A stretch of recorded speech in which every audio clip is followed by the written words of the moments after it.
सर्वांना सलाम. परमेश्वर देई बापाची स्तुती असो. पुन्हा एक वार त्याची भक्ती करण्याची ही सुंदर संधी आपल्या प्रत्येकाला प्राप्त झालेली आहे. जरी आपापल्या घरामध्ये आपण आहोत तरी परमेश्वर देई बापाची आराधना आणि भक्तीची ही वेळ आहे प्रियांनो. आणि परमेश्वराचं वचन सांगतं की ज्या ठिकाणी दोघे किंवा तिघे माझ्या नावामध्ये एकत्र येतात त्या ठिकाणी मी आहे. आणि म्हणून कौटुंबिक भक्ती जी आहे ती देखील आशीर्वादाची आहे आणि सर्व मंडळी मिळून या प्रकारे ही भक्ती करत आहे. आणि म्हणून खात्री बाळगा की परमेश्वर देई बापाची उपस्थिती आज एक वार पुन्हा आपल्या कुटुंबामध्ये या भक्तीमध्ये आपल्याला प्राप्त होत आहे. त्यासाठी प्रभूचा आभार मानूया परमेश्वर देई बापाचे. मागील संपूर्ण आठवडाभराकरिता त्याने आपली काळजी घेतली, सांभाळ केला, त्याने आपलं संरक्षण केलेलं आहे, आपली काळजी घेतली, आपल्या गरजा पुरविल्या. या सर्वासाठी परमेश्वर देई बापाला सर्व मान महिमा गौरव आपण देऊया. भक्तीची रूपरेषा आपल्या प्रत्येकापर्यंत पोहोचलेली आहे आणि खात्री आहे की त्या रूपरेषेप्रमाणे येथवर आपण भक्ती करत आलेलो आहोत. यावेळेस परमेश्वर देई बापाच्या वचनांकडे आपल्याला जायचं आहे. परंतु वचनांकडे जाण्यापूर्वी आणखीन एक विशेष गीत आज आपल्यासाठी आहे. आणि मोजस सावंत आणि परिवानकडे आज हे गीत त्यांचं विशेष गीत आहे. यावेळेस हे गीत आपण ऐकूया. परमेश्वर देई बापाची स्तुती या गीताच्या द्वारे लहान लेकर करत आहे. परमेश्वर देई बापाला गौरव आपण देऊ. यावेळेस गीत आपण ऐकू आणि मग त्यानंतर वचनांकडे आपण जाऊया. सर्वांना सलाम. बचा ले मेरे लोगों को, बचा ले मेरे शहरों को, बचा ले मेरे लोगों को, बचा ले मेरे शहरों को. यीशु तेरी दया से, यीशु तेरी दया से, यीशु तेरी दया से, यीशु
बापाची स्तुती असो. सुंदरसं गीत या लेखनांनी म्हटलेलं आहे. जणू काही ही प्रार्थना या गीतामध्ये आहे की हे परमेश्वर देई बापा, तू आमच्या शहराला, आमच्या देशाला तू वाचव. आणि या दिवसांमध्ये या प्रार्थनेची गरज निश्चितच सर्वांना आहे. ही आवश्यकता आहे प्रत्येकाची की आम्ही आमच्या गुडघ्यांवर यावं आणि परमेश्वर देई बापाकडे ही मध्यस्थी करावी, ही प्रार्थना करावी की प्रभू परमेश्वर देई बापा तू वाचव. आज जे या आजारामुळं अनेक लोक मृत्युमुखी पडत आहेत, प्रभू परमेश्वर देई बापा तू त्यांना वाचव. प्रभू परमेश्वर देई बापा तुझं गौरव तू या स्थितीमधून करून घे. प्रभू देई बापाला स्तुती असो सुंदरशा या गीताकरिता. त्यावेळेस आपल्या आजच्या वचनांकडे आपण जाऊया. परमेश्वर देई बापाच्या वचनांवर आज आपण मनन करणार आहोत, त्याकडे लक्ष लावूया. आज एक बार पुन्हा काय परमेश्वर देई बापाचं वचन या भक्तीमध्ये आमच्याशी बोलू इच्छित. आज काय आमच्यासाठी परमेश्वराची इच्छा आहे किंवा आज आमच्यासाठी काय संदेश आहे, परमेश्वर देई बाप आमच्यासोबत काय बोलू इच्छितो त्याकडं आपण आपलं लक्ष लावूया. आणि आज माझ्या बरोबर तुम्ही प्रेषितांचे कृत्ये त्याचा पहिला अध्याय आणि वचन 6 ते 11 माझ्यासोबत काढावं. प्रेषितांचे कृत्ये याचा पहिला अध्याय आणि वचन 6 ते 11 पर्यंत आज आपण वाचणार आहोत. बुक ऑफ ऍक्ट्स चॅप्टर 1 वर्स 6 to 11. प्रेषितांचे कृत्ये त्याचा पहिला अध्याय वचन 6 ते 11. या ठिकाणी परमेश्वराचं वचन आम्हाला या प्रकारे सांगतं. मग ते एकत्र असताना त्यांनी त्याला विचारले, प्रभूजी याच काळात आपण इस्रायलाचे राज्य पुन्हा स्थापित करणार काय? तो त्यांना म्हणाला, जे काळ व समय पित्याने स्वतःच्या अधिकारात ठेवले आहेत ते जाणणे तुम्हाकडे नाही, परंतु पवित्र आत्मा तुम्हावर येईल तेव्हा तुम्हाला सामर्थ्य प्राप्त होईल आणि यरुशलेमेत, सर्व यहुदियात, शमरोनात व पृथ्वीच्या शेवटापर्यंत तुम्ही माझे साक्षी व्हाल. असे सांगितल्यावर त्यांच्या डोळ्यांदेखत तो वर घेतला गेला आणि मेघाने त्याला त्यांच्या दृष्टीआड केले. तो जात असता ते आकाशाकडे निरखून पाहत होते. तेव्हा पहा, शुभ्र वस्त्रे परिधान केलेले 2 पुरुष त्यांच्या जवळ उभे राहिले. ते म्हणाले, अहो गालिलकरांनो, तुम्ही आकाशाकडे का पाहत उभे राहिला? हा जो येशू तुम्हापासून वर आकाशात घेतला गेला आहे, तोच तुम्ही त्याला जसे आकाशात जाताना पाहिले तसाच येईल. परमेश्वर देई बाप ही वचने आपल्याकरिता आशीर्वादाची करो. प्रार्थना करूया. पवित्र आणि प्रेमळ परमेश्वर देई बापा, आम्ही तुझे आभार मानतो, स्तुती करतो, तुझ्या नावाला धन्यवाद देतो. सर्व मान, महिमा, गौरव आणि सर्व सन्मान आम्ही तुला देतो प्रभू. पवित्र देई बापा, आमची खात्री आहे की आज जेव्हा आम्ही आमच्या कुटुंबामध्ये भक्तीसाठी एकत्र बसलेलो आहोत, प्रभू तुझी उपस्थिती आमच्यामध्ये आहे आणि आज तुझ्या उपस्थितीमध्ये तू तुझ्या वचनांच्या द्वारे पवित्र देई बापा आमच्याशी बोलू इच्छितो. तू बोल प्रभू आणि ऐकण्याकरिता आम्हा प्रत्येकाचं सहाय्य कर. आमचं कान उघड, आमचं मन तू उघड प्रभू. आम्ही समजून घ्यावं, आम्ही त्याचा स्वीकार करावा आणि आमच्या दैनंदिन जीवनामध्ये त्याचं लागूकरण आम्ही करावं. म्हणून आज तुझं सहाय्य आम्ही मागत आहोत प्रभू देई बापा.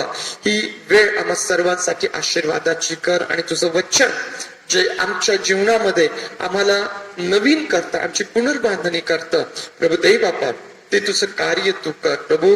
वचन ऐकत असताना तुझं सामर्थ्य पवित्र देई बापा, तुझा अभिषेक आणि तुझं मार्गदर्शन आमच्या मध्ये तू असू दे. आम्ही प्रार्थना करतो प्रभू, तुझं गौरव पवित्र देई बापा याद्वारे तू करून घे. तुझं गौरव प्रभू देई बापा तू याद्वारे करून घे. आम्ही पुढची सर्व वेळ तुझ्या हातामध्ये दे. ही प्रार्थना आमचा प्रभू येशू याच्या नावात मागतो म्हणून तू ऐक. आमेन. आमेन. शास्त्र भाग वाचल्यानंतर आपल्या लक्षात आलंच असेल की हा शास्त्र भाग जो आहे हा प्रभू येशू ख्रिस्ताच्या स्वर्गरोहणाच्या वेळेसचा शास्त्र भाग आहे. आणि आज या शास्त्र भागामधून आपला विषय देखील तोच आहे, प्रभू येशू ख्रिस्ताचे स्वर्गारोहण. प्रियांनो, प्रभू येशू ख्रिस्ताच्या स्वर्गरोहणावर आज आपण आपलं लक्ष केंद्रित करणार आहोत. आपल्याला माहित आहे की पुनरुत्थानानंतर 40 दिवसांपर्यंत प्रभू येशू ख्रिस्ताने आपल्या शिष्यांना दर्शन दिलं. तो त्यांच्याशी भेटला, त्यांना दिसला, त्यांच्या बरोबर तो बोलला, त्यांच्या बरोबर त्याने संभाषण केलं, त्यांना त्याने शिक्षण दिलं, त्यांना त्याने उत्तेजन दिलं. निराश आणि घाबरलेल्या शिष्यांची एक वार पुन्हा पुनर्बांधणी करण्याचं काम, नवीन उत्तेजन देण्याचं काम या 40 दिवसांमध्ये प्रभू येशू ख्रिस्ताने केलं. आणि मग आम्हाला माहित आहे की तो स्वर्गामध्ये निघून गेला किंवा स्वर्गामध्ये तो वर घेतला गेला. प्रियांनो, प्रभू येशू ख्रिस्ताचं त्याचा जन्म आम्ही पाहतो, त्याची शिकवण, त्याने केलेले चमत्कार, आमच्याकरिता त्याचं दुःख सहन. प्रियांनो, आम्ही पाहतो की आमच्यासाठी जो वधस्तंभ त्याने वाहून नेला आणि त्याचं पुनरुत्थान, या सर्व घटना ज्या प्रकारे महत्वाच्या आहेत, आशीर्वादाच्या आहेत, त्याचप्रमाणे प्रियांनो आम्ही या ठिकाणी पाहतो की प्रभू येशू ख्रिस्ताचं स्वर्गारोहण देखील हे फार महत्वाचं आहे आणि आशीर्वादाचं ते आहे. प्रियांनो, प्रभू येशू ख्रिस्त जो पित्यापासून आमच्याकरिता या जगामध्ये तो आला आणि ज्या करिता तो आला ते कार्य पूर्ण करून तो परत पित्याकडे निघून गेला, परत तो वर स्वर्गामध्ये घेतला गेला. आणि आम्ही पाहतो वचन 9 मध्ये की असं सांगितल्यावर त्यांच्या डोळ्यांदेखत तो वर घेतला गेला आणि मेघाने त्याला त्यांच्या दृष्टी आड केले, आणि मेघाने त्याला त्यांच्या दृष्टी आड केले. प्रभू येशू ख्रिस्त स्वर्गातून तुमच्यासाठी आणि माझ्यासाठी आला आणि तो स्वर्गामध्ये निघून गेला. तो त्याच्या शिष्यांच्या डोळ्यांदेखत वर घेतल्या गेला. ढगांनी त्याला शिष्यांच्या दृष्टी आड केले. आणि या प्रियांनो, या घटनेला, या प्रसंगाला आम्ही प्रभू येशू ख्रिस्ताचं स्वर्गारोहण म्हणतो. तो स्वर्गातून आला आणि स्वर्गामध्ये परत गेला. ज्यावेळेस आपण या शास्त्र भागाकडे पाहतो प्रियांनो, अतिशय महत्वाचा आणि खोल अर्थाने भरलेला हा शास्त्र भाग आहे. प्रियांनो, या शास्त्र भागामध्ये आम्ही तो प्रसंग, प्रभू येशू ख्रिस्त आणि शिष्य यांच्यामधील ते संभाषण आम्हाला या ठिकाणी नमूद केलेलं दिसून येतं की ज्यानंतर प्रभू येशू ख्रिस्त स्वर्गामध्ये घेतला गेला. या अगोदर पुनरुत्थानानंतर प्रभू येशू ख्रिस्ताने शिष्यांना दर्शन दिलं, तो त्यांच्यासोबत बोलला, बोलल्यानंतर तो निघून गेला आणि परत तो त्यांना दिसला किंवा परत त्याने त्यांना दर्शन दिलं. परंतु आता या ठिकाणी आम्ही पाहत आहोत की प्रभू येशू ख्रिस्त स्वर्गामध्ये घेतला जात आहे आणि स्वर्गामध्ये घेतल्या जाण्याआधीच हे संभाषण आम्हाला या ठिकाणी पाहायला भेटतं, ज्याला आम्ही असं म्हणू शकतो की प्रभू येशू ख्रिस्त आणि त्याचे शिष्य यांच्यामधलं तोंडोतोंड असलेलं हे शेवटचं अशा प्रकारचं संभाषण आम्हाला या ठिकाणी पाहायला भेटतं. आणि म्हणून देखील हे फार महत्वाचं आणि विशेष अशा प्रकारचं संभाषण आहे. हा महत्वाचा शास्त्र भाग आहे. इतरही शिक्षण या शास्त्र भागामध्ये आम्हाला पाहायला भेटतं, कारण अजूनही शिष्यांच्या मनामध्ये हा प्रश्न आहे की का आमची निवड झालेली आहे. देवाच्या राज्यामध्ये आम्हाला अधिकारी होण्याकरिता बोलावलेला आहे, परंतु हा प्रश्न त्यांच्या मनामध्ये आहे की ते राज्य केव्हा स्थापन होणार. आणि म्हणून या शेवटच्या संभाषणाच्या वेळेस देखील हा प्रश्न शिष्य प्रभूला म्हणतात, प्रभूला विचारतात की तू ह्याच काळात राज्य स्थापन करणार आहेस काय. आम्ही पाहतो वचन 6 मध्ये, मग ते एकत्र असताना त्यांनी त्याला विचारले, प्रभूजी याच काळात आपण इस्रायलाचे राज्य पुन्हा स्थापित करणार काय. हा प्रश्न जो सुरुवातीपासून शिष्यांच्या मनामध्ये आम्हाला पाहायला भेटतो तो अजूनही आहे. आणि हा प्रश्न ते प्रभूला विचारतात. प्रभू येशू ख्रिस्त त्यांना फार सोपं उत्तर देतो की जे काळ आणि अधिकार पित्याच्या अधिकारात आहे, जो काळ आणि समय पित्याच्या अधिकारात आहे, तो जाणणे तुम्हाकडे नाही. परंतु एक महत्वाची गोष्ट प्रभू त्या ठिकाणी सांगतो की परंतु पवित्र आत्मा तुम्हावर येईल, तुम्हाला सामर्थ्य प्राप्त होणार आणि तुम्ही माझे साक्षी व्हाल. एक फार महत्वाचं या ठिकाणी प्रभू येशू ख्रिस्त या शिष्यांना सांगतो की तुम्हाला सामर्थ्य प्राप्त होईल आणि तुम्ही माझे साक्षी व्हाल. आणि मग हे बोलल्यानंतर तो त्यांच्या दृष्टीआड तो घेतला गेला. प्रियांनो, प्रभू येशू ख्रिस्ताने शिष्यांना वाट पाहण्यासाठी सांगितलं की तुम्ही वाट पहा, कारण सामर्थ्य तुमच्यावर येईल आणि मग त्यानंतर तुम्ही माझे साक्षी व्हाल. पुष्कळ शिक्षक या शास्त्र भागामध्ये आहे. आपण एकाच गोष्टीवर आज आपलं लक्ष केंद्रित करणार आहोत आणि ते म्हणजे प्रभू येशू ख्रिस्ताचं स्वर्गारोहण. आणि प्रभू येशू ख्रिस्ताचं स्वर्गारोहण हे कशा रीतीने कशा प्रकारे ते महत्वाचं आहे ते समजून घेण्याचा प्रयत्न आपण करणार आहोत प्रियांनो. आणि म्हणून ज्यावेळेस आम्ही स्वर्गारोहणाकडे पाहत आहोत, ज्यावेळेस आम्ही आमचं लक्ष प्रभू येशू ख्रिस्ताच्या स्वर्गारोहणावर केंद्रित केलेलं आहे, त्यावेळेस जी पहिली गोष्ट आम्हाला त्या ठिकाणी शिकण्यासारखी आहे की स्वर्गारोहणाचं स्थान. ज्यावेळेस आम्ही स्वर्गारोहणाचं स्थान पाहण्याचा प्रयत्न करतो त्यावेळेस प्रियांनो आमच्या काय लक्षात येतं?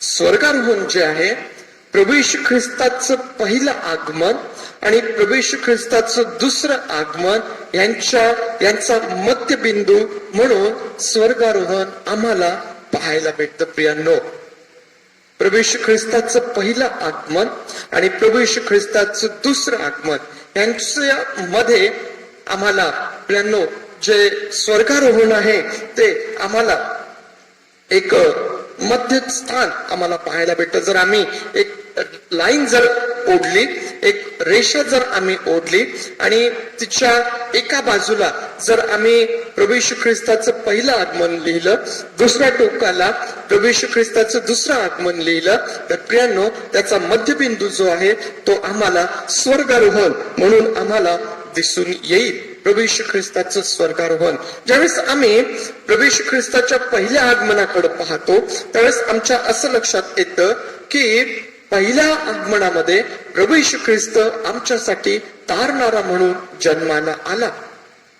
ज्यावेळेस तो जन्माला आला आम्ही पाहतो की त्याच्या आईला, त्याच्या वडिलांना उतार शाळेमध्ये जागा नाही. प्रियांनो, प्रभू येशू ख्रिस्ताच्या पहिल्या आगमनाकडे ज्यावेळेस आम्ही पाहतो त्यामध्ये आम्हाला दिसून येतं की लोकांनी नाकारलेला आणि धिक्कारलेला असा आम्हाला तो दिसून येतो. प्रियांनो, लोकांनी नाकारलेला, धिक्कारलेला. आम्ही ज्यावेळेस प्रभू येशू ख्रिस्ताच्या पहिल्या आगमनाकडे पाहतो त्या ठिकाणी आम्हाला दुःख सहन पाहायला भेटतं, त्या ठिकाणी त्याचा छळ आम्हाला पाहायला भेटतो. प्रियांनो, त्या ठिकाणी आम्हाला प्रभू येशू ख्रिस्ताचा वधस्तंभ आम्हाला पाहायला भेटतो. त्या वधस्तंभावर स्वतःच अर्पण करणारा प्रभू येशू ख्रिस्त आम्हाला पहिल्या आगमनामध्ये पाहायला भेटतो. प्रियांनो, आमच्याकरिता त्याने त्या सर्व गोष्टी सहन केल्या. प्रभू येशू ख्रिस्ताचं पहिलं आगमन ज्या ठिकाणी त्याला स्थान नाही, तो म्हणतो की डोके टेकायला ठिकाण नाही. प्रियांनो, आम्ही प्रभू येशू ख्रिस्ताकडे पाहतो की किती खडतर प्रवास त्याच्या जीवनाचा आम्हाला दिसून येतो. लोक त्याचा नाकार करतात, धिक्कार करतात, त्याच्यावर चालून जातात. प्रियांनो, प्रभू येशू ख्रिस्त त्याच्या पहिल्या आगमनामध्ये आम्हाला दुःख सहन करताना, छळ सहन करताना आम्हाला पाहायला भेटतो. त्याच वेळेला विजय प्राप्त करून त्याने आमचं तारण देखील त्याच्या पहिल्या आगमनामध्ये केलेलं आहे. विजय प्राप्त करून त्याने मरणावर विजय प्राप्त केलेला आहे. निष्कलंक असा प्रकारचा हा कोकरा तुमच्यासाठी आणि माझ्यासाठी बदल्या गेला. तिसऱ्या दिवशी पुन्हा उठला. विजयी होऊन आम्ही पाहतो की त्याने आमचं तारण केलेलं आहे. प्रभू येशू ख्रिस्ताच्या पहिल्या आगमनाकडे ज्यावेळेस आम्ही पाहतो त्यावेळेस आम्हाला या सर्व गोष्टी पाहायला भेटतात. आणि मी तुम्हाला सांगितलं की तो पित्यापासून आला आणि ज्या उद्देशाने तो आला, जे कार्य करण्याकरिता तो आला, ते कार्य पूर्ण करून तो परत पित्याकडं वापस गेला. तो परत वर घेतला गेला त्या पित्याकडं आणि आज तो त्याच्या पित्याच्या उजवीकडं बसलेला आहे. पित्याच्या उजवीकडं बसलेला तो आहे. प्रियांनो, पहिलं आगमन आणि हे स्वर्गारोहण जे शिष्यांच्या डोळ्यांदेखत झालं. शिष्यांनी त्याला वर जाताना पाहिलं, ढगांनी त्याला त्यांच्या दृष्टी आड केलं आणि तो जाऊन पित्याच्या उजवीकडं बसलेला आहे. प्रियांनो, प्रभू येशू ख्रिस्त पित्याच्या उजवीकडे बसलेला आहे. आता काय? आता तो परत येणार आहे आणि त्याच्या आगमनाची वाट मंडळी पाहत आहे.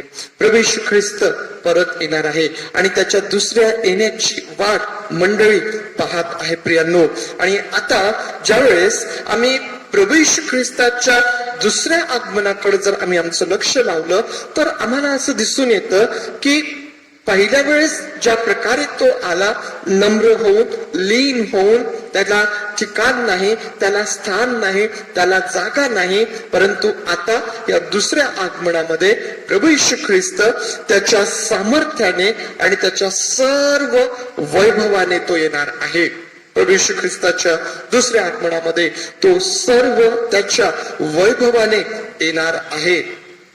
ज्यावेळेस तो त्याच्या सर्व वैभवाने येईल प्रियांनो, खोट्या धार्मिकांचा नाकार करणारा म्हणून तो येईल. खोट्या धार्मिकांचा नाकार करणारा. तो म्हणेल की मला तुमची ओळख कधीच नव्हती, मला तुमची ओळख कधीच नव्हती. लोक त्याला म्हणतील की आम्ही तुझ्या नावाने संदेश दिले, लोक त्याला म्हणतील की आम्ही तुझ्या नावाने भूते काढले, लोक म्हणतील की आम्ही तुझ्या नावाने मोठमोठी चिन्हे चमत्कार केली, आम्ही अद्भुते केली, आम्ही पुष्कळ दान दशमांश दिले, आम्ही हे केलं, आम्ही ते केलं. कदाचित एक भली मोठी यादी त्याच्या समोर वाचून दाखवतील, परंतु तो म्हणेल की मला तुमची कधीच ओळख नव्हती. खोटे धार्मिक जे आहे त्या दिवशी उघडकीस येतील प्रियांनो.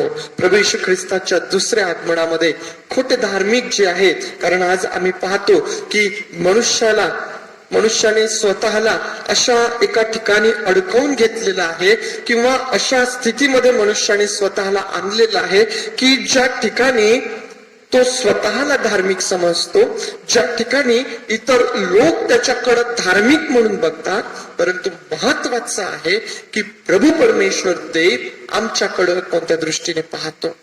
आज आम्ही त्याच्या दृष्टीने धार्मिक आहोत काय? हा एक फार महत्वाचा प्रश्न आहे. कारण जेव्हा तो परत येईल प्रियांनो, खोटे धार्मिक त्या दिवशी उघडकीस येणार आहेत, कारण तो त्यांचा नाकार करेल आणि म्हणेल की मला तुमची कधीच ओळख नव्हती. मला माहितीये की न्यायाधीश म्हणून प्रभू येशू ख्रिस्त हा दुसऱ्या आगमनामध्ये येणार आहे. न्यायाधीश म्हणून दुसऱ्या आगमनामध्ये आम्ही प्रभू येशू ख्रिस्ताला येताना पाहणार आहोत. प्रियांनो, प्रभू येशू ख्रिस्त आम्हाला घ्यायला परत येणार आहे. प्रियांनो, लक्षात घ्या, स्वर्गारोहणाकडं आपण आपलं लक्ष लावलेलं आहे आणि स्वर्गारोहण त्याचं स्थान आपण पाहत आहोत की कशा प्रकारे पहिलं आगमन आणि दुसऱ्या आगमनाचा मध्यबिंदू तो आहे. पहिलं आगमन त्यामध्ये आम्ही प्रभू येशू ख्रिस्ताला पाहिलं, दुसरं आगमन त्यामध्ये आम्ही प्रभू येशू ख्रिस्ताला पाहिलं. स्वर्गारोहणाचं स्थान पाहण्याचा प्रयत्न आपण केला. दुसरी गोष्ट जी आमच्यासाठी आज महत्वाची आहे, ज्यावेळेस आम्ही स्वर्गारोहणाकडे पाहत आहोत त्यावेळेस प्रियांनो आम्हाला स्वर्गारोहणाचा परिणाम आम्हाला पाहायचा आहे. प्रियांनो, स्वर्गारोहणाचा परिणाम, आणि हे फार महत्वाचं आहे. ज्यावेळेस आम्ही म्हणतो की स्वर्गारोहण हे फार महत्वाचं आहे, त्यावेळेस ते का महत्वाचं आहे हे समजून घेणं देखील तितकंच गरजेचं आहे. आणि म्हणून स्वर्गारोहणाचा परिणाम आपण पाहण्याचा प्रयत्न यावेळेस करूया. मित्रांनो, पहिल्या मुद्द्यामध्ये आपण प्रभू येशू ख्रिस्ताचं स्वर्गारोहण प्रभू येशूच्या संदर्भात पाहिलं.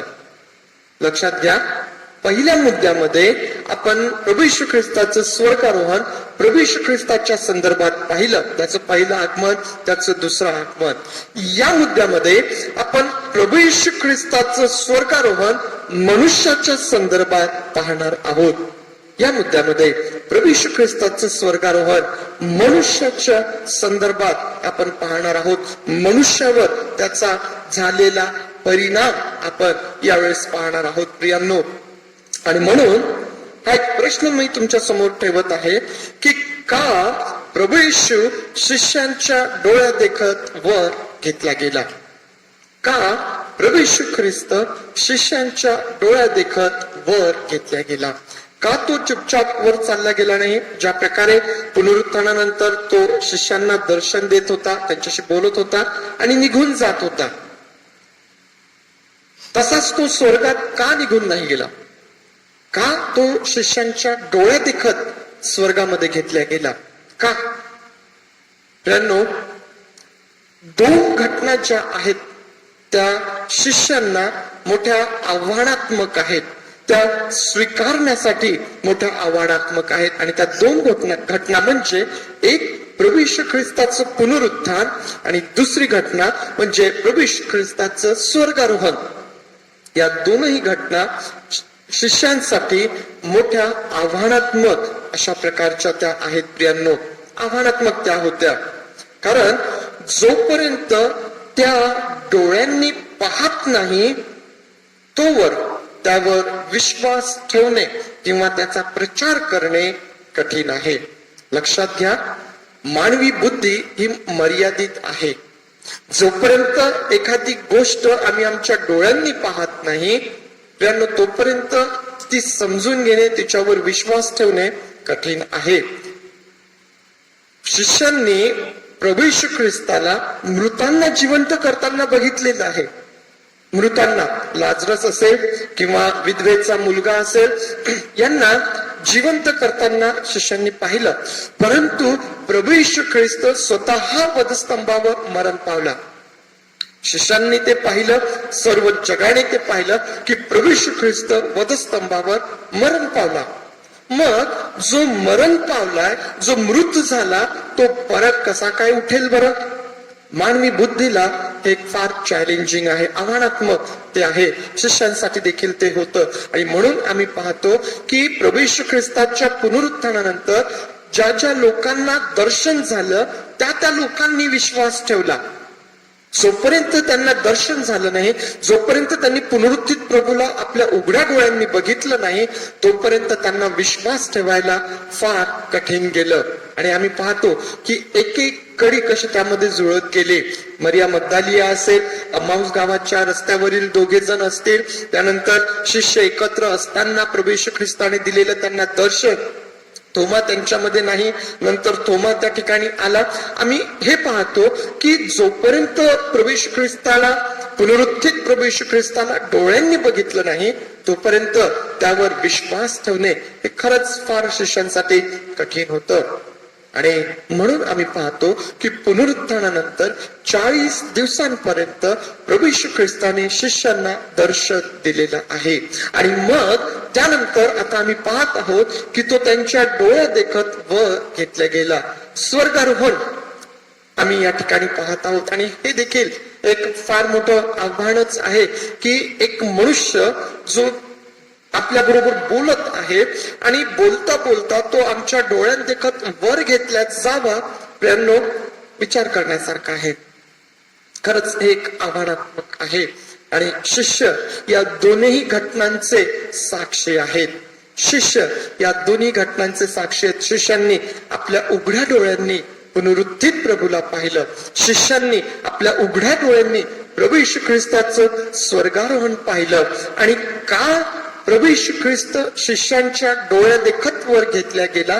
कारण शिष्य हे त्याचे साक्षी आहेत. या शिष्यांना सामर्थ्य प्राप्त झाल्यानंतर ही साक्ष द्यायची आहे, याचा प्रचार त्यांना करायचा आहे. पुनरुत्थित प्रभूचा प्रचार त्यांना करायचा आहे. स्वर्गारोहण झालेल्या, त्या स्वर्गात घेतल्या गेलेल्या प्रभू येशू ख्रिस्ताचा प्रचार त्यांना करायचा आहे. प्रभू येशू ख्रिस्त कबरेमध्ये नाही, तो जिवंत झाला. प्रभू येशू ख्रिस्त आज कुठे आहे? तो आज स्वर्गामध्ये पित्याच्या उजवीकडे बसलेला आहे.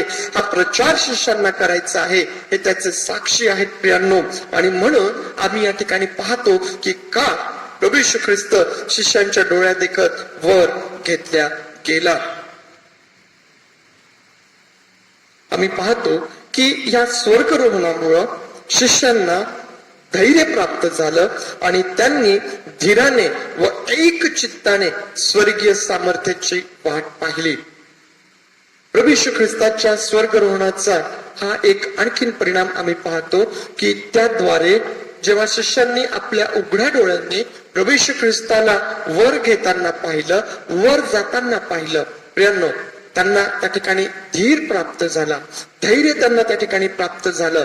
आणि जात असताना प्रभू येशू ख्रिस्ताने जे त्यांना सांगितलं की तुम्हाला सामर्थ्य प्राप्त होईल आणि तुम्ही माझे साक्षी होणार, त्या स्वर्गीय सामर्थ्याची वाट पाहायला प्रभू येशू ख्रिस्ताने या शिष्यांना सांगितलेलं आहे. आणि त्याद्वारे आम्ही पाहतो की हे शिष्य धीराने एक चित्ताने त्या स्वर्गीय सामर्थ्याची वाट यरुशलेम मध्ये पाहत होते. यरुशलेम मध्ये त्यांना वाट पाहायची होती आणि त्या ठिकाणी ते वाट पाहत होते. प्रियांनो, आम्ही पाहतो प्रभू येशू ख्रिस्ताच्या स्वर्गरोहणामुळं तो जो सत्याचा आत्मा आहे, तो जो कैवारी आहे, तो जो पवित्र आत्मा आहे, तो आमच्यासाठी या जगामध्ये पाठवण्यात आलेला आहे. प्रियांनो, प्रभू येशू ख्रिस्त म्हणतो मी जातो आणि तुम्हासाठी कैवारी पाठवतो. प्रभू येशू ख्रिस्त म्हणतो मी जातो परंतु मी तुम्हाला अनाथ आणि एकटं असं सोडत नाही, तर त्याने आमच्यासाठी सत्याचा आत्मा पाठवलेला आहे.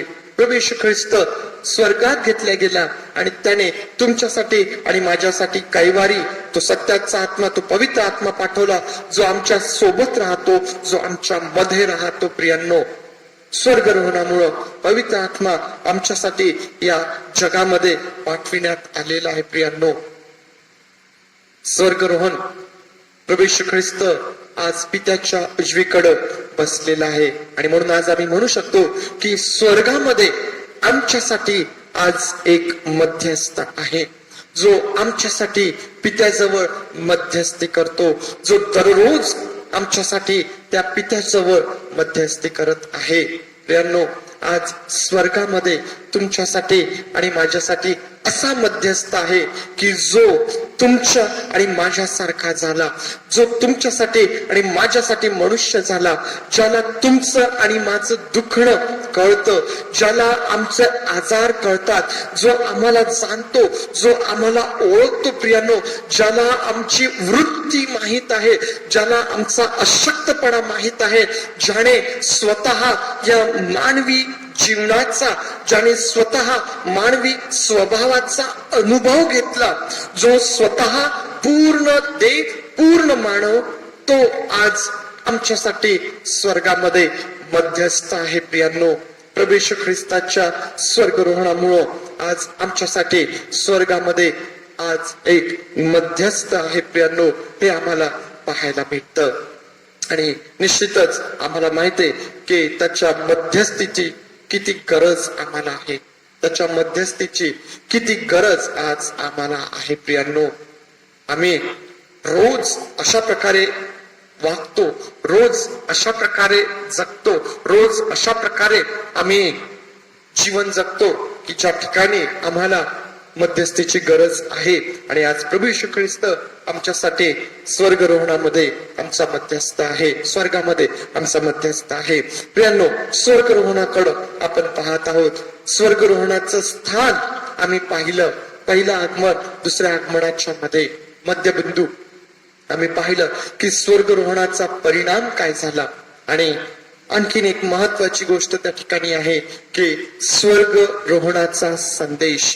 प्रियांनो, आम्ही पाहतो की स्वर्गरोहणाचा एक फार महत्वाचा संदेश देखील आहे. स्वर्गरोहणाचा लक्षात घ्या की प्रभू येशू ख्रिस्त ज्यावेळेस आमच्यासाठी तारणारा म्हणून जन्माला आला, त्याचं आमच्याकरिता पित्याकडून येणं आणि आपलं कार्य पूर्ण करून पित्याकडे वापस जाणं, त्याचं येणं आणि त्याचं जाणं, या दोन घटनांमध्ये काही सारखेपणा आम्हाला पाहायला भेटतो, काही सारखेपणा आम्हाला पाहायला भेटतो. आणि तो सारखेपणा काय आहे की दोन्ही ठिकाणी आम्हाला स्वर्गदूत पाहायला भेटतात. जेव्हा प्रभू येशू ख्रिस्ताने आमच्यासाठी या भूतलावर जन्म घेतला, बाळ म्हणून तो जन्माला आला, त्या ठिकाणी आम्ही पाहतो की स्वर्गातून स्वर्गदूत आले. आता जेव्हा प्रभू येशू ख्रिस्त आपलं कार्य पूर्ण करून पित्याकडे वर घेतल्या गेला, त्याही ठिकाणी आम्ही स्वर्गदूत पाहतो. पहिला सारखेपणा, दुसरा जो सारखेपणा आहे की दोनही वेळेस या स्वर्गदूतांनी मानवाला संदेश दिलेला आहे. दोन्ही ठिकाणी मनुष्याकरिता या स्वर्गदूतांजवळ संदेश आहे. आणि म्हणून त्याच्या येण्याच्या समयी जो संदेश स्वर्गदूताने दिला तो काय आहे की आज तुम्हासाठी दाविदाच्या नगरात तारणारा जन्मला आहे. आज तुम्हासाठी दाविदाच्या गावात तारणारा जन्मलेला आहे. आता ज्यावेळेस तो परत वर जात आहे, आपल्या पित्याकडे ज्यावेळेस तो परत जात आहे, त्यावेळेस देखील स्वर्गदूत त्या ठिकाणी आहे. आणि यावेळेस देखील स्वर्गदूताजवळ मनुष्याकरिता संदेश आहे. आणि तो संदेश काय आहे की जसे आकाशात जाताना पाहिले तसाच परत येईल. काय संदेश आहे की जसे तुम्ही त्याला आकाशात जाताना पाहिले तसाच तो परत येईल. तो परत येईल. हा महत्वाचा संदेश स्वर्गदूतांनी या ठिकाणी दिलेला आहे प्रियांनो. आणि ज्या प्रकारे तारणाचा संदेश महत्वाचा आहे त्याच प्रकारे स्वर्गरोहणाचा संदेश देखील आमच्यासाठी महत्वाचा आहे. कारण या स्वर्गरोहणाच्या संदेशामुळं आम्हाला विचार करण्यास प्रोत्साहन मिळतं. प्रियांनो, स्वर्गरोहणाचा संदेश आम्हाला विचार करण्यास प्रोत्साहन देतो. कोणत्या गोष्टीचा विचार आम्हाला करायचा आहे? प्रभू येशू ख्रिस्त परत येणार आहे आणि म्हणून आम्ही काय करत आहोत. आम्हाला ती वेळ, ती घटका माहित नाही. शिष्यांना प्रभू येशू ख्रिस्त म्हणतो की जो काळ आणि समय पित्याच्या अधिकारात आहे तो जाणणे तुम्हाकडे नाही. तो कधी परत येणार आहे हे आम्हाला माहित नाही, परंतु तो परत येणार आहे हा संदेश आम्हाला स्वर्गातून प्राप्त झालेला आहे. तो परत येणार आहे. हा संदेश आज जगाकडे नाहीये. आज हा संदेश जगातील लोकांकडे नाहीये. हा संदेश आज जगाच्या शर्यतीत धावणाऱ्या लोकांकडे हा संदेश नाहीये. हा संदेश आहे तुमच्याकडं आणि माझ्याकडं. आणि म्हणून हा संदेश आम्हाला विचार करण्यास प्रोत्साहन देतो की आम्ही काय करत आहोत आणि आम्ही काय करायला हवं. किती लोक आज आपल्या जीवनामध्ये या गोष्टीचा विचार करतात की प्रभू येशू ख्रिस्त परत येणार आहे. प्रियांनो, महत्वाचा संदेश हा आमच्यासाठी आहे ज्याद्वारे आम्हाला विचार करण्यास प्रोत्साहन मिळतं. आणखी प्रियांनो, स्वर्गरोहणाचा संदेश आम्हाला तयारी करण्यास प्रोत्साहन देतो. विचार करण्यास आम्हाला उत्तेजन आहे, प्रोत्साहन आहे. त्याच वेळेला ज्यावेळेस आम्ही विचार करतो त्यानंतर आम्हाला तयारी करण्यासाठी देखील प्रोत्साहन, उत्तेजन या संदेशामधून प्राप्त होतं. आणि हे फार महत्वाचं आहे की आम्ही तयारीत असावं. आम्ही तयारीत असावं हे आमच्यासाठी फार महत्वाचं आहे. हे आमच्यासाठी फार महत्वाचं आहे प्रियांनो की आम्ही तयारीमध्ये असावं. ती वेळ, ती घटका आम्हाला माहित नाही, परंतु प्रभू येशू ख्रिस्त आम्हाला घ्यायला परत येणार आहे. आणि म्हणून जर आमची तयारी नसली तर प्रियांनो, आमच्यासाठी ती वेळ, तो प्रसंग किती कठीण असेल. तो वेळ, तो प्रसंग किती कठीण असेल. आणि म्हणून प्रियांनो, आज स्वर्गरोहणाचा जो संदेश आहे तो आमच्यासाठी आहे की तो जसा गेला तसाच आम्हाला घ्यायला परत येणार आहे. आणि आम्हाला त्याच्यासाठी तयार असायचं आहे. तो आज रात्री येईल, तो उद्या येईल किंवा तो कधी येईल, तो त्याच्या वेळेवर येईल. प्रियांनो, जी वेळ पित्याने निश्चित केलेली आहे त्या वेळेवर तो येणार आहे. आणि आम्हाला त्याच्यासाठी तयार असायचं आहे. आम्हाला त्याच्यासाठी तयारीत राहायचं आहे. या मागील आठवड्यामध्ये एका भावाने मला प्रश्न केला आणि त्याचा प्रश्न होता की बाळ साहेब, का आज जगामध्ये ही परिस्थिती निर्माण झाली? आज जे युद्ध संपूर्ण जग करत आहे, कोविड-19 या आजाराबरोबर जे युद्ध चाललेलं आहे, त्या भावाचा प्रश्न होता की का पाळक साहेब ही परिस्थिती आज जगामध्ये आहे आणि ही केव्हा संपेल? काय उत्तर द्यावं या भावाला की का ही परिस्थिती आज जगामध्ये आहे आणि ती केव्हा संपणार आहे? त्याचं काय उत्तर आपण या भावाला द्यावं प्रियांनो? एक गोष्ट मात्र आम्हाला यामध्ये पाहायला भेटते की परमेश्वराच्या नियंत्रणाबाहेर काहीच नाही. पहिली गोष्ट, आम्ही पाहतो की या परिस्थितीमध्ये देवाचे लोक प्रभू येशू ख्रिस्ताच्या येण्याचं चिन्ह शोधत आहेत. आज आम्ही पाहतो की लोक वेगवेगळ्या प्रकारे ही परिस्थिती प्रभू येशू ख्रिस्ताच्या दुसऱ्या येण्याचं कशा प्रकारे चिन्ह ठरू शकते हे चिन्ह शोधण्याचं काम आज अनेक लोक करत आहेत. त्यांनो, एक गोष्ट लक्षात घ्या की प्रभू येशू ख्रिस्त आम्हाला घ्यायला परत येणार आहे आणि त्याच्या अगदी जवळ आम्ही येऊन पोहोचलेलो आहोत आणि म्हणून जी काही चिन्हे प्रभू येशू ख्रिस्ताने आम्हाला सांगितलेली आहे त्या चिन्हांकडं जाण्याची वेळ किंवा त्या चिन्हांची सुरुवात किंवा ज्या मोठ्या घडामोडी घडणार आहेत, ज्या मोठ्या आणि स्पष्ट घडामोडी घडणार आहेत, जे स्पष्ट आणि मोठे चिन्ह त्याचे सांगितलेले आहेत, प्रियांनो, त्याची तयारी किंवा त्याची सुरुवात ही परिस्थिती आमच्या समोर असू शकते आणि म्हणून आम्हाला सावध व्हायचं आहे. कारण आज आम्हाला हा संदेश प्राप्त झालेला आहे की तो जसा घेतला गेला तसाच तो आम्हाला घ्यायला परत येणार आहे आणि म्हणून आम्हाला स्वतःची तयारी करायची आहे. आम्हाला स्वतःला त्याच्यासाठी तयारीत असायला पाहिजे. प्रियांनो, प्रभू येशू ख्रिस्ताचं स्वर्गारोहण आमच्यासाठी महत्वाचं आशीर्वादाचं आहे. पहिल्या आणि दुसऱ्या आगमनाचा मध्यबिंदू तो आहे. प्रभू येशू ख्रिस्ताचं स्वर्गारोहण ज्यामुळं आज कैवारी आम्हाला प्राप्त झाला, प्रभू येशू ख्रिस्ताचं स्वर्गारोहण ज्यामुळं देवाचा आत्मा आज आमच्याकडे आला, जो आमच्या सोबत राहतो, आमच्या मध्ये राहतो, जो आम्हाला सर्व प्रकारच्या सत्यामध्ये चालवतो. प्रियांनो, आणि हा स्वर्गारोहणाचा संदेश आहे की जसा तो तुमच्या डोळ्यांदेखत घेतला गेला तसाच तो तुम्हाला घ्यायला परत येणार आहे. प्रभू येशू ख्रिस्त आम्हाला घ्यायला परत येणार आहे. प्रियांनो, त्याच्यासाठी तयार राहा, त्याच्यासाठी तयार राहा. प्रभू परमेश्वर देवा तुम्हास या वचनांच्या द्वारे आशीर्वाद देव. प्रार्थना करूया आपण. आपलं लक्ष प्रभू परमेश्वर देवबापाकडे लावूया आणि आज परमेश्वराचं वचन आम्हाला काय सांगतं, आज परमेश्वराचं वचन आमच्या अंतःकरणाशी काय बोलत आहे त्याकडं ते समजून घेण्याचा प्रयत्न करूया. तो आमच्या हृदयाशी उभा राहतो आणि तो ठोकतो. प्रियांना, आज तो आमच्या हृदयाशी उभा राहून काय ठोकत आहे आणि काय तो सांगू इच्छितो. आज स्वर्गारोहण प्रियांनो आम्हाला काय सांगत आहे, आमच्यासाठी फार महत्वाचं आहे, आमच्यासाठी फार महत्वाचं आहे. आज आमच्या जीवनामध्ये स्वर्गरोहणाचं स्थान काय आहे, स्वर्गरोहणामुळे जो परिणाम झाला तो आज माझ्या जीवनावर दिसून येतो का? आज मला ते धैर्य आहे का? ज्या प्रकारे शिष्य एक चित्त झाले, धीराने त्या स्वर्गीय सामर्थ्याची वाट त्यांनी पाहिली. प्रियांनो, आज आम्ही त्या प्रकारे प्रभू येशू ख्रिस्ताची वाट त्या धीराने एक चित्ताने पाहत आहोत काय?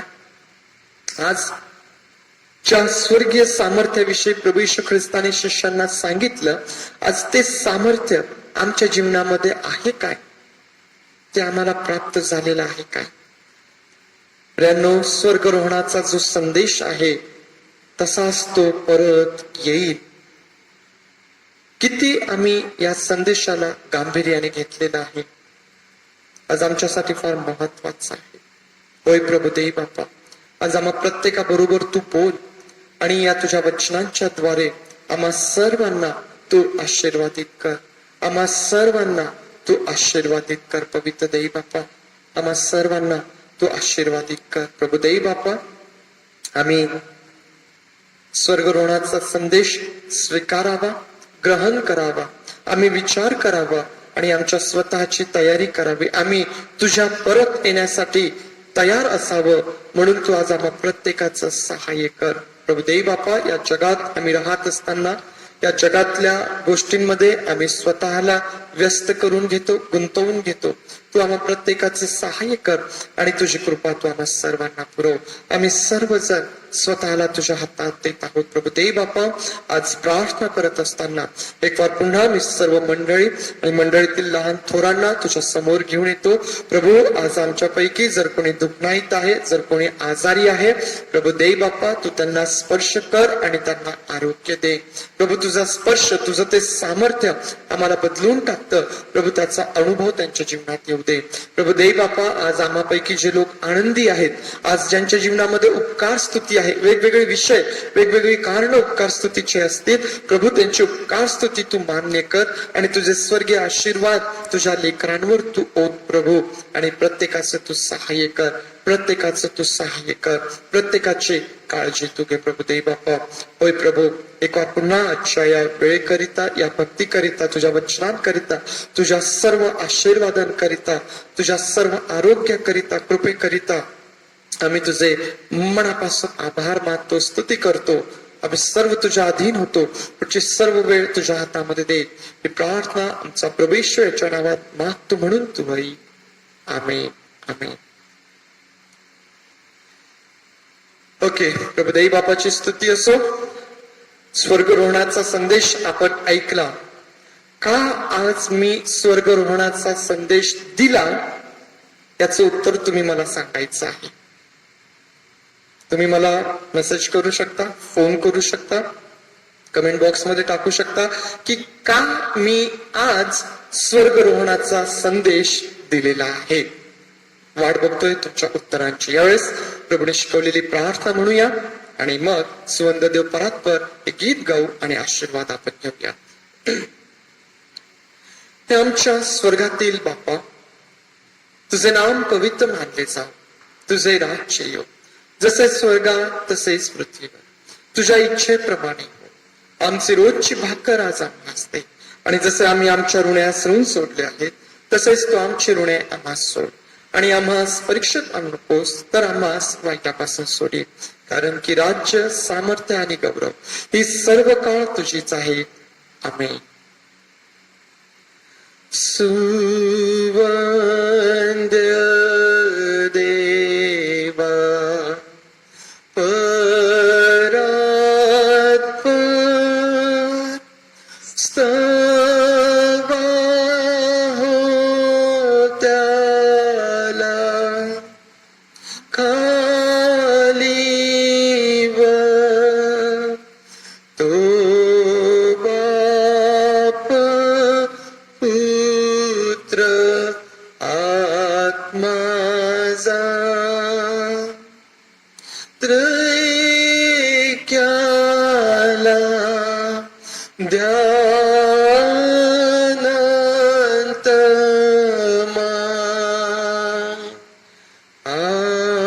आमेन.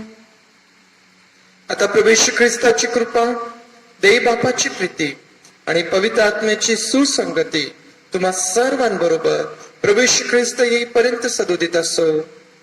आमेन. मातीचे पात्र कुंभार गडी मला हे प्रभू तैसे घडी तुझ्या इच्छेने आकार देई मी मुकाराही तुझ्या हाती. सर्वांना सलाम.